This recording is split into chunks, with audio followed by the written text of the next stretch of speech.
Andrew Tate. His face is everywhere, from social media platforms like TikTok and YouTube to major news outlets like Fox and CNN. His visage is universal at this point, and people have been eager to understand what made him such a polarizing figure in the first place. Tate has adhered to the time-honored formula of achieving celebrity status, and that is by owning a particular skill or discipline, flaunting his extravagant wealth and lifestyle, and espousing controversial views to the public. By doing this, he has been able to captivate the attention of millions. However, unlike other notable figures that have courted controversy, such as Conor McGregor, Andrew Tate's path to riches is marred by allegations of assault, fraud, and running a pyramid scheme under the guise of a program he refers to as Hustlers University. Therefore, it is imperative to question the veracity of the accusations and to scrutinize the methods through which he attained his current level of wealth and fame. And today, that's exactly what we're going to be doing. So without further ado, let's go. Andrew Tate, who is the oldest of 3 siblings, was born December 1st, 1986 in Washington, D.C. and is the son of a man named Emory Tate. Emory Tate was a highly intelligent man who possessed an exceptional aptitude for playing chess, even winning the Armed Forces Championship 3 times. Emory had been taught how to play chess as a child, and while raising Andrew, he imparted his knowledge onto him, molding him into a highly skilled chess player as well. Andrew says as a child, he didn't speak much. Instead, he just used grunts to communicate what he wanted, like a caveman. Throughout his life, his dad played a huge role in molding Tate into what he would later become. His father, Emory, competed against players who were more than double his age and became the state champion in Indiana at only 5 years old. As a man who was skilled as a child, Emory expected the same from his kids. This is probably why he started teaching Andrew chess at such an early age. His dad was also skilled in one-on-one combat and started teaching Andrew the ropes of that when he was a child as well, starting out by teaching him balance. Emory did this by giving him light pushes as soon as Andrew could walk. This would help Andrew start to develop his movement skills early on in life. He even participated in his first competition at only 4 years old while he was still in kindergarten. He joined the country wrestling championship where he took home the second place trophy. Andrew's dad's career with the military had ended, and chess and fighting just wasn't paying the bills. He was struggling to make ends meet and bouncing between various minimum wage jobs. Andrew has said that throughout his life, while he was growing up, they even had trouble finding just like simple gas money to go to chess competitions and fighting competitions. Eventually, that financial strain reached a breaking point, and Emory's wife took the children and moved to Luton, which is a poor town in the heart of England. With a much smaller chess scene in the UK, Andrew decided to stop competing in chess altogether and move on to other pursuits. Nevertheless, the lessons he learned from the game during his formative years carried over into his approach to life going forward. Chess applies perfectly to life. And if you look at a chessboard, you look at life and how you strategize and put things in place, a chessboard and life mimic each other perfectly. The king is you. The king can't die. If you die, the game's over. You cannot be trapped, you cannot die. Every single piece is disposable besides the king. That's you. The transition to living in the UK was a difficult one for Andrew and his siblings, as their American accents led to bullying and teasing by their schoolmates. In response to a physical altercation involving his brother Tristan and the school bully, their mother enrolled them in self-defense classes, further allowing Andrew to pursue his endeavors as a fighter. As soon as he was old enough to work in the UK, which is 16 years old, he got a job moving frozen fish between the markets early in the morning. He said his shift started at 5 a.m. and they only lasted a few hours, and that's because after doing his shift, Andrew had to go to school, and he did this 7 days a week, saying that he would also pull full shifts on the weekend. At the age of 17, he met his future coach, Amir Subiak, at the Storm Gym in Luton and began training for kickboxing. As he matured, his physique developed, and he quickly became a formidable opponent in the ring. Throughout his career, he fought in 2 separate weight classes, the cruiserweight and the super cruiserweight divisions. Standing at 6'3" and weighing 198 pounds, Tate's size and long limbs were well suited for kickboxing. His career got off to a rocky start though in 2007, as he lost the first 2 matches that he was involved in, but he quickly recovered with 4 consecutive wins back-to-back after that. This earned him a bout against Paul Randall, a title fight which he won by decision, earning him the ISKA Cruiserweight title. Just 5 months after that, he won his second belt after knocking out Daniel Hughes in the first round, making him both the ISKA and IKF Cruiserweight champion. He continued to compete, knocking out Jean Benoit in 2011 to earn his first world title. Over the next few years, he would become 4-time world champion and earn the nickname Cobra Tate due to his striking ability. This is a nickname he has immortalized by tattooing a cobra wrapped around his arm and leading down to his fist. By 2016, he had achieved an impressive record of 73 wins with only 9 losses, but even after accomplishing so much in the ring, Andrew still felt unfulfilled. As he grew older, his desire for fame and riches became greater, and kickboxing simply didn't provide enough of either. I became 4-time world champion, and one day I woke up, and I literally just woke up. I looked at my bank, I had like 3 grand, 4 grand in there, and I'm like, I'm giving up my entire life, and I don't even know I'm gonna live. I need to get rich. I want to get rich. Andrew realized that kickboxing alone would not bring him the fame and wealth that he desired, so he began exploring other opportunities, which led him to slipping up on his training. In 2016, he lost the championship belt after a first-round knockout. This was his last fight for a few years, although he did return in 2020 to participate in KO Master 7, where he did win that match, and that's the last match he's had to date, even though there was word of him wanting to fight Jake Paul.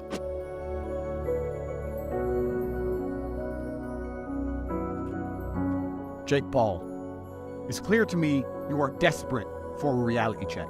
You know what, if I made my money impressing 4-year-olds on YouTube and managed to somehow become a multimillionaire from it, I'd probably live in a dream world too. But let me explain something to you about combat sports. There are a whole bunch of men out here who will never be as famous as you, will never make the money you've made, who would kick the living out of you. This is the hardest sport in the world, and people dedicate their lives to this, and most of them never get a payday. It never pays off for the majority of fighters, who would you up. I'm one of the lucky ones. I made a little bit of money. I don't have 50 million to bet with you, but I do have 3 million to bet with you. So this is your offer. $3 million. You put 3, I put 3. Winner takes all. I'm 5 years out in the ring. I'm a kickboxer. You're 2-0 in boxing. I'm 0-0 in boxing. I've never even fought boxing. I'm a retired old man. 5 years I've been sitting around smoking cigars, which are better looking than the girl you're advertising anyway. I will fight you any day of the week. Don't worry about Conor McGregor you up. Don't worry about Floyd Mayweather you up. You only want to lose to them so you can say, well, I lost to Conor McGregor. Why don't you lose to an old man who's retired?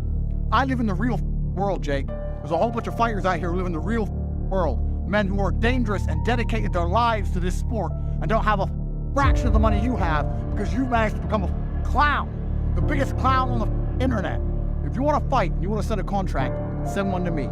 I will take a few weeks break from living my retired life to kick the living out of a goofy, entitled like you. You know my name, Andrew Tate. Google it if you want to know more. Any day, anytime, let's go. The two would bump into each other and get into a bit of a stare down at a fight that they were both attending. It looked like this fight was going to actually happen, with the two even creating a face-off video and Jake posting videos of himself training for the event. However, with the way this story ends, it's unlikely that we'll ever get to see this happen. But before he ever tried to line this bout up with another internet superstar, he was far from rich, and instead of fighting being his gateway to obtaining his fortune, it was another completely separate series of events that would make this happen for him. And it all started with one business venture in particular. Together with his brother, he devised a plan to start a webcam business. Leveraging the connections he made while traveling the world during his kickboxing career, Andrew brought together 5 of his girlfriends, all of which he was dating at the same time, to meet in London. Initially, the women were unaware of each other's presence, leading to tension and conflict when they did meet up. However, Andrew proposed that they work for him as cam girls, and despite 3 of the girls getting mad and walking out when he proposed this, he did get to move forward with the 2 girls who didn't leave. As a trio, they quickly garnered attention but struggled to retain it as their approach failed to resonate with their audience. Andrew recognized that the women's lack of understanding for what men truly wanted was hindering their success, and thus devised a new strategy. So what I did is I unplugged their keyboards and plugged a new one in from me behind the screen. So the chicks would sit there and hit a keyboard that wasn't plugged in, and me and my brother would do all the talking. The girls were just famoosers. Andrew devised a scheme to scam men by fabricating lies about the girls' life, such as fabricated medical emergencies, dying parents, and evictions, and it was all to elicit money from the men who were watching the girls. He would prolong the deception for weeks and even months without the girls ever meeting the men. When the men eventually did grow impatient, Andrew would have the girls agree to meet, but would demand payment for flight, accommodations, and even visas, with no intention of actually following through. As the girls became aware of Andrew's tactics, they began to emulate them themselves, and this was right around the time that he was making what he said was about $4,000 in a single day. And these girls took the tactics he had taught them and started doing it on their own. As a result, he decided to recruit more girls, saying that he was going to focus on those that were beautiful but lacked the business acumen to start their own ventures. Therefore, they would be loyal to him and his business. Over the coming months, he grew his roster to 75 girls and established 4 different premises for them to work out of. However, he eventually realized that this was a major mistake. 75 women worked for me at the peak of it all. But that was a mistake, because when you have a bunch of girls working for you like that, the only way you can motivate them is with money. When I started, the girls worked for me because they loved me. But when you get too big, you can't have all these girls in love with you. In the pursuit of financial success, Andrew and Tristan decided to reduce the number of girls in their webcam business down to 8, with 4 of them working with Andrew and the other 4 working with Tristan. They all moved into one house together and began their work, but as the lies and deceit grew, the men that were watching their girls on the webcam really didn't want to keep spending money, but Andrew and Tristan were still desperate to continue with their business. According to Andrew, this is when the webcam business reached its peak, with a monthly turnover of around $600,000. Now, despite the financial success, Andrew was not yet in the public eye, still yearned for fame. This would lead to a few events that ended up putting him directly in the public eye like he wanted. And one of these events happened in 2019, after one of his webcam girls called the authorities on him and claimed that he had assaulted her. Now, according to Andrew, all he did was bear hug her and remove her from the property, but she called the police, and the police agreed that he assaulted her because they arrested Tate, and he would spend the next 2 years battling these charges before eventually beating the case in court. It was then that Andrew decided to pack up his bags and move to Romania, citing fear of the Me Too movement being one of the reasons he decided to go. According to him, the Romanian police were more corruptible and act less quickly on these type of accusations. Boy, did he have a hard lesson to learn by the end of this story. In 2016, Andrew Tate applied to be on the UK reality TV show Big Brother. On the show, a group of contestants live in a house together, isolated from the outside world, and monitored by live cameras and microphones at all times. Throughout the show, the public gets to vote out contestants week after week until the last remaining housemate wins a cash prize. However, in Andrew's season, they introduced a second house called The Other House, where contestants of that house had to compete to gain entry to the main house. Andrew was placed in the other house. On day 4, he was voted into the main house by the public. He immediately started causing chaos by claiming 8 of the contestants were snakes who spoke about the others behind their backs. He said that he had been watching them from the other house and knew exactly what was going on. This sparked an explosive argument, and several men in the house turned against him. Soon after, it was announced that Andrew had been kicked off the show, just as a video surfaced to him beating a woman with the belt. Andrew claimed the video was edited and that he's never hurt a woman in his life and that the incident was just a joke. He claims that he was actually evicted for other reasons, such as 4 men in the house threatening to attack him. He says that the producers were aware of his martial arts background and pleaded with him to wait on security if a fight broke out, and that was something that he just wasn't willing to do. So anyway, these 4 guys, it got to a point where they started threatening me. They said, look, Andrew, we need a guarantee from you in the event of a physical altercation that you'll wait for security. And I was like, no. The rules of the house are that no one attacks anyone. Because these 4 idiot men feel tough in their little gang, and now they think, now you know there's going to be a fist fight.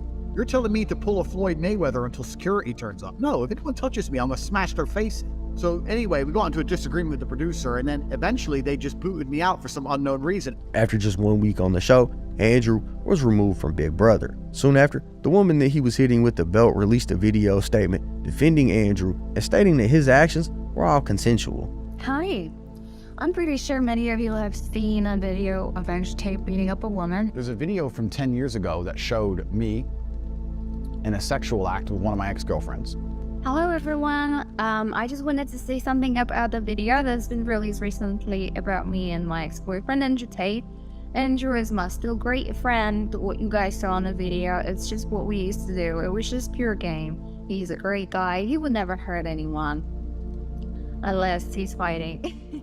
And I'm pretty sure not so many of you have seen The same woman coming forward with the statement saying it was nothing but a sex play. So here I am again for the second time. Yes, the woman he has beaten up, and the same woman who has made a statement is me. So I'm coming forward for the second time to just clarify and let everybody know it was nothing but a sex play. Consensual foreplay that we like doing, that I was into, that I wanted. However, the damage had already been done, and the scandal received widespread coverage in the media. This is what prompted the initial growth in his social media following. In the following years, Andrew and his brother invested significant amounts of money that they made from the webcam business into cryptocurrency. They chose to do this for convenience, as it was easier to make large payments using crypto than it was using traditional banks, especially when you're talking about making money from a business like the one they were running. At the time, I didn't see it as an investment. I was in a world where the people I was dealing with took crypto. It was easier for me to take their crypto than to take big bank payments. The decision to invest in cryptocurrency proved financially advantageous for Andrew and his brother, which would lead to a massive increase in wealth, and that helped to propel him even further into the spotlight. Andrew and Tristan acquired substantial amounts of Bitcoin, which, according to Tristan, doubled their net worth. In 2018, Andrew established his YouTube channel, Tate Speech, where he provided commentary on various subjects from airplane turbulence to smartwatches. Although the topics may not have been particularly captivating, Andrew's candid and assertive remarks helped keep the viewers engaged. So I've been in real turbulence. And I even tell people my story, my turbulence story, like, well, you know that air travel is the safest form of travel. They'll come at me with statistics, mother. I know statistics. I know turbulence shouldn't crash a plane. Let me tell you something. Put your stupid sitting next to me, or we're bouncing all over the place. The stewardesses are crying. Person next to you's praying. Every baby and every child screaming, and there's food and drinks everywhere. You show me your calm face reciting statistics. One of the most important ways to discover someone's not is if they wear a smartwatch. Smartwatches are bull. There is nothing you can do on a smartwatch faster than you can just pull your phone out your pocket and use your phone properly. Every time I've ever seen anyone try and do something on a smartwatch, I just sit there looking at them thinking, what kind of materialistic, capitalistic moron are you? It is evident that Andrew possessed the same charismatic and controversial persona that he exhibits today all the way back then. Despite the substantial wealth that he had accumulated from his webcam business and cryptocurrency investments, he chose to launch a YouTube channel where I'm sure he generated minimum revenue in comparison to what he was making. However, his intention was clear. He wanted to elevate his profile and drive viewers to his website to purchase various courses that he had available online, like a fitness program, a course on attracting women, and a course on body language. And what makes him an expert in these fields? Who knows? Those offerings were specifically tailored to the target demographic that his YouTube content aimed to attract. He then created the War Room, a members-only club that connects like-minded individuals from around the world.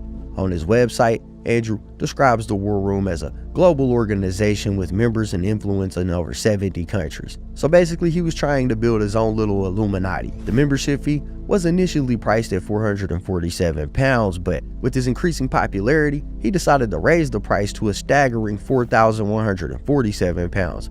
The promise is that by joining the War Room, individuals will gain access to a powerful network that will help them achieve freedom from the control of governments and the law. The veracity of these claims is a subject of debate, as many have criticized the club and its purported benefits online. It's unclear what happens after joining, but what is known is that the group communicates through numerous Telegram channels on topics such as legal documentation, hacking, and news leaks. They also hold member-only summits in every country of operation, as they say, with hundreds or possibly thousands of members attending, all paying over £4,000 for entry. Andrew was generating millions of dollars from the War Room alone, but it's Andrew's next move that has been his most lucrative to date, and that was the launch of a program that he called Hustlers University.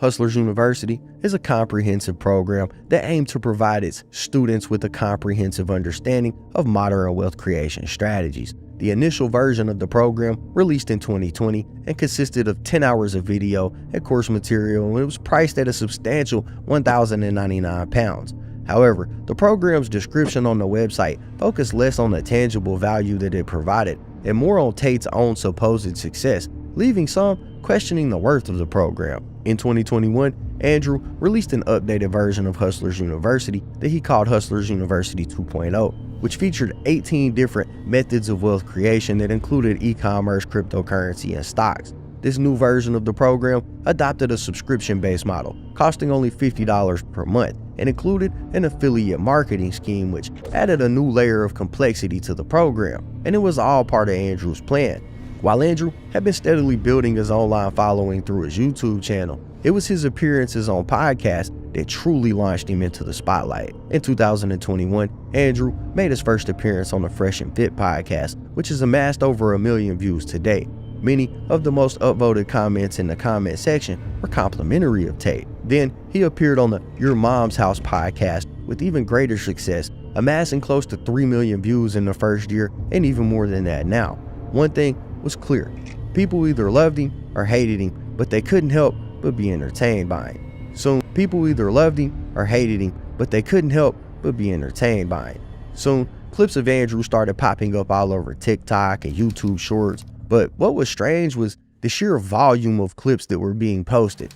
There were seemingly hundreds of accounts repackaging the videos and posting them like clockwork, and this is where Andrew's master plan truly came into effect. I put together a particular strategy about 6 months ago because I decided to step up my overall exposure because of a new product I launched. I run an online school that teaches people how to make money online. I changed my approach towards social media, and I ended up absolutely everywhere. As part of the affiliate program for Hustlers University, Andrew Tate offered a generous revenue sharing model where individuals earned a 10% commission on new signups that they brought to the program. This incentive prompted a proliferation of dedicated pages and channels, which consistently disseminated clips of Andrew's content, thereby amassing millions of views.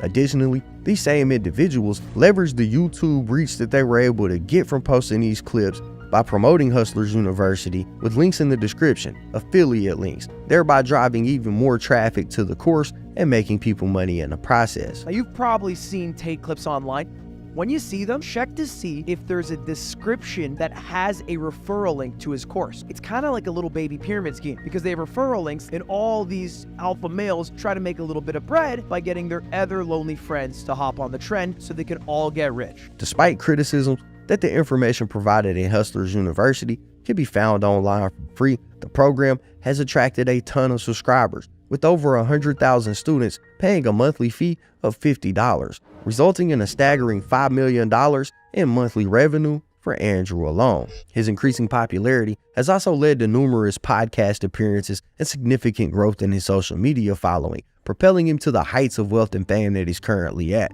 Now, it's undeniable that Andrew has effectively leveraged his entrepreneurial endeavors and social media presence to achieve his goals, leaving behind his kickboxing career for even greater success. But these aren't the only businesses he found himself in. In addition to all the other ways that we've covered that Andrew has built his wealth up, he also has ownership in a string of European casinos, 15 of them to be exact, which estimate to bring in at least $1 million a month per casino every single month. Now, he said he ended up getting into the business after a conversation with a European mob boss that owns some casinos in Romania. He says that he offered to buy into the casino as a franchise, but they rejected him, saying that he didn't bring anything to the table. After the denial, he came up with a plan to help the men stifle their competition in the area by offering to put up all the liquid cash needed to open a location right next to their biggest competitor in the area. With Andrew assuming all the financial responsibility for the new casino, the men agreed to let him become a partner, and boom, just like that, he had ownership in his first casino, which again has since branched out into over 15 locations. How do you generate your income? Are you fighting? We know you're a fighter. I was a fighter, so there's my two primary sources. I have three primary sources of income. Wait, three, four. I'm thinking of which ones I'll tell you about. Yeah. Four. I have four primary sources of income that I'm prepared to disclose to the world. Sure, Okay. sure. Go ahead. The first thing is I own some casinos in Romania. Fantastic. The story of how I opened them is long, but I'll make it very, very short. There was a guy who owns 400 casinos, three brothers, mafia guys. They own 400 casinos throughout Eastern Europe. I came up to him and said, look, I want to do a franchise with you. They said, we're not interested in franchises. We have enough money. We just open them ourselves. We turn over 10 million euros a day. Why do I need your franchise? Eventually, I came up with a plan. And I said, look, how about this? I'll open up your locations directly next to your biggest competitor. So I'll go to war for you next to the competitor. Worst case, the location doesn't pay any money, but at least it takes money from your competitor. I'll give you a percentage of turnover, so even if it doesn't make profit, you make money. I'll take all the financial risk. They agreed. I started opening up next to their biggest competitor. I actually did something that's kind of funny. What I tried to do was find ones in between their competitor and a Starbucks. I'd open in the middle, and then I'd offer loads and loads of free coffee with a barista and a sexy chick. So instead of going to Starbucks, you could just take your money, go get free coffee, and gamble. And I ended up making a bunch of money. I took his competitor down, bang, bang, bang. So I opened them up. That's the first thing. That's the first one. The first reason. That's just Good business. Yeah, that's tight. Yeah, do that. I was commentating for a cage fighting show in Romania called RXF. I was commentating for it, and one of the sponsors of it is a casino company. The casino owned these small casinos all around Eastern Europe. There's no live dealer. It's just arcade machine, like slots machines. And I went up to the owner, who's sponsor, who was on the VIP table, said, "Excuse me, that I want to talk some business with you, blah, blah, blah." Spoke to him. I said, "Look, I want to open some casinos." And he said, "Well, why do I need to open a casino with you? I've already got 400 locations, turning over 10 million euro a day. If I want to open a casino, I just take a picture of a location, send it in a WhatsApp group, and 2 months later it's a casino. I don't need anybody." It's like, okay, I understand, but I want to get involved in this business. So one way or another, we're going to work together. He said, "Well, if you can come up with something I'm interested in, let me know." Right? So I was going back and forth with him for a year, and I was thinking, how can I get this guy to let me franchise his casino? And eventually I came up with the following battle plan, which he agreed to. I came to him and said, "Look, I'll pay to set up the entire casino with your branding, all my money, so you don't have to put in any money. I'll give you a percentage of turnover, not profit, so even if it's not profitable, it doesn't matter to you because you get a percentage of turnover. Oh. And I will open up directly next door to your number one competitor. So I'll go to war for you with my money. Oh, shit. I'm going to go right next door to your number one competitor. My money, you ain't got no risk for you. Even if it doesn't make any money, you're getting paid off the turnover, and it's just going to take some money from your competitor. I'm taking all the risk on this, right?" Wow. And he agreed. He said, "Okay, let's do it." So when he did that, the casinos started to open. Then I thought, okay, so how do I get these casinos full? So my first casino opened up. We were doing okay. We were making a bit of money. And then I realized there was a Starbucks two doors down. So a lot of people going in and out of Starbucks. So I was like, coffee. So I put up these massive signs saying free coffee. And I got us a barista, and I got us a big-ass coffee machine, Starbucks level, the best possible coffee machine. So, and the point was, why would you go pay $5 for coffee? You can come get free coffee with me. Gamble your $5. You might get lucky. So we started, that worked, because I'm a genius. Started to make a bunch of money. Then Bear Bug came. Yeah. Damn. So the casinos are currently closed in Romania, so I've been dealing with that. While Tate has built a fascinating empire around his name, there were numerous red flags about this guy throughout his life and in his interviews that indicated that things may not have been on the up and up as much as he was leading people to believe, and this would all be brought to light in April of 2022. On April 11, 2022, Romanian law enforcement officials raided Andrew Tate's property and took him into custody in connection with human trafficking. The Romanian authorities launched an investigation into Tate and his brother Tristan, which led to the raid, where he was allegedly holding 2 women captive. Apparently, the U.S. Embassy tipped the Romanian government off that one of the people in Andrew Tate's house was a U.S. citizen and was being held against their will and forced to do webcam activity. Tate denied that he held women captive or committed any wrongdoing in an interview that he did with Tucker Carlson. He also claimed that the raid was an act of swatting. Now, he got out of jail, and it was assumed that he had left Romania out of fear of prosecution. The investigation wasn't stopped by the Romanian government by any means, but they had just thought that he left Romania, so they didn't pursue it any further at that time. By this point, Tate had been banned virtually from all social media platforms for misogynistic viewpoints and stuff like that, but in November, his Twitter account was reinstated after Elon Musk took over the company and reinstated a bunch of accounts that had been suspended. Then, in December of 2022, Tate provoked a Twitter feud with climate activist Greta Thunberg, taunting her with the enormous emissions of his 33 cars and requesting an email address to which he could send a list of his car collection to. The tweet said,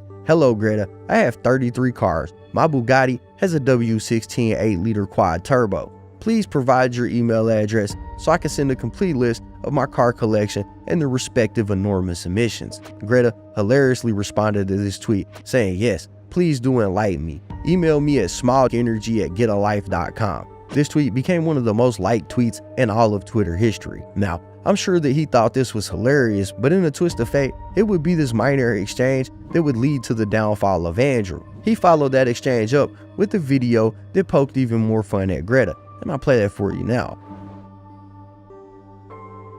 Release some greenhouse gases.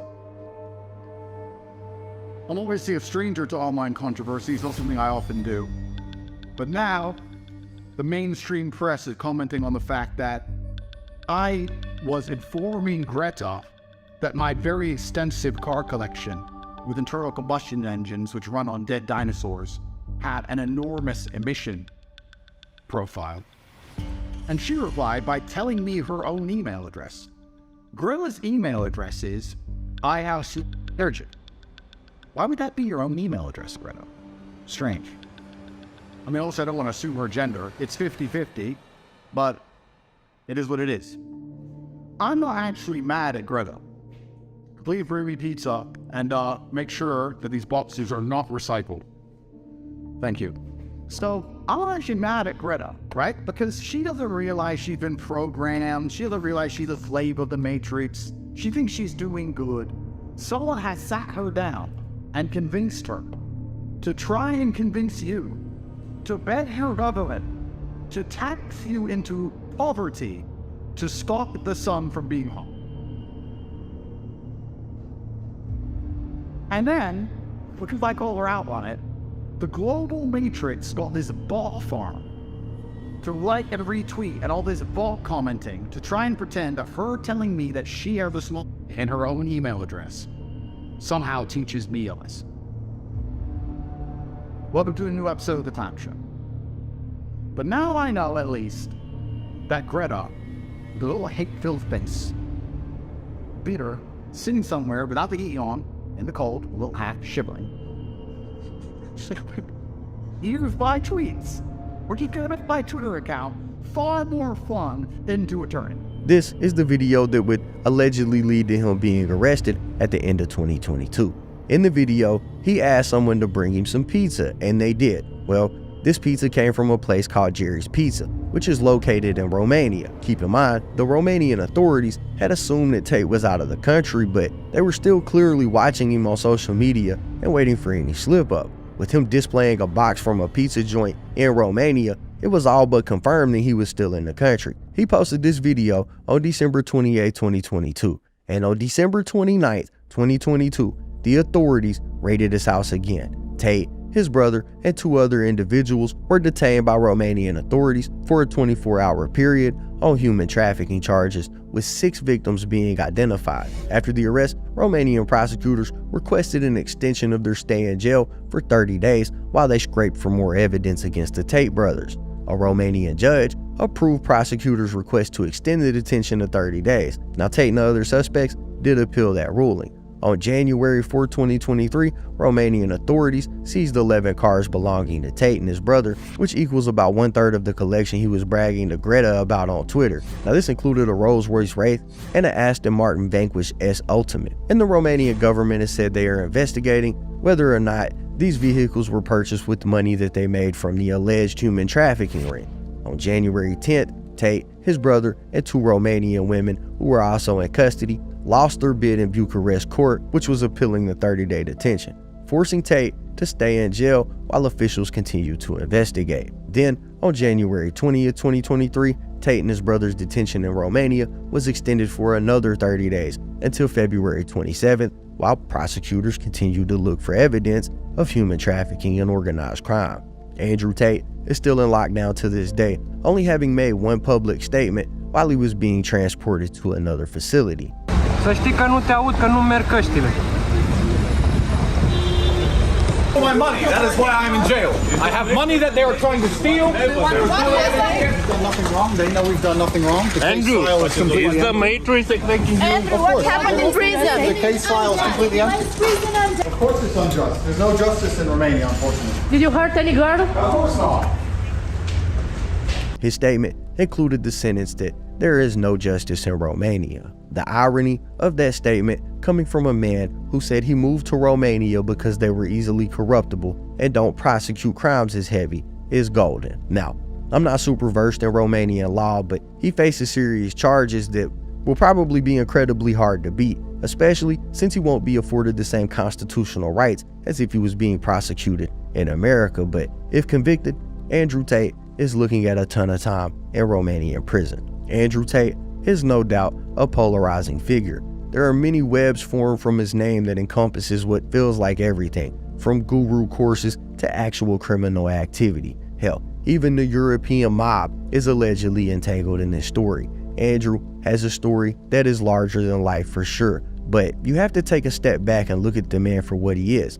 A man that publicly exploits his friends for his personal gain. A man that has leveraged the internet and parasocial relationships to benefit his and his family's lifestyle. And a man who is accused of several serious crimes, not once, but several times throughout his life. I tend to believe where there's smoke, there's fire. And I'm not here to tell people what to believe or who to follow, but what I can tell you is that this guy is for sure on the bottom of the list of people that I would follow. I mean, this is the same guy who claimed that he spent centuries in the Wudang Mountains training with religious leaders. He even wrote a freaking Bible. And the people that follow him and listen to him refer to themselves as people that are practicing Tateism, so it might be more accurate to call this man a cult leader rather than a kickboxer or a motivational speaker at this point.